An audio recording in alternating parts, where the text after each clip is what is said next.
Zayn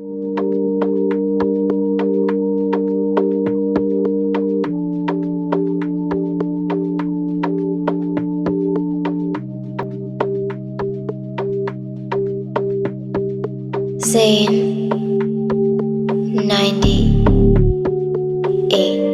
Ay yüzlü nigarım, kime mehman olacaksan? Bir söyle kimin şənine şayan olacaksan? Şahlıq çətiri var başın üstünde bu akşam, ənbər çətirində kime sultan olacaksan?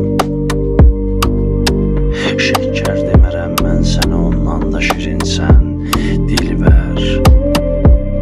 Necə bir bəxtəvərə can olacaqsan?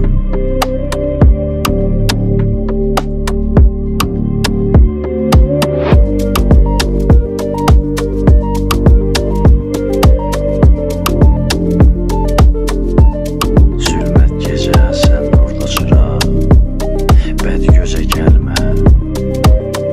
Ey bu həyat, sən kimə canan olacaqsan?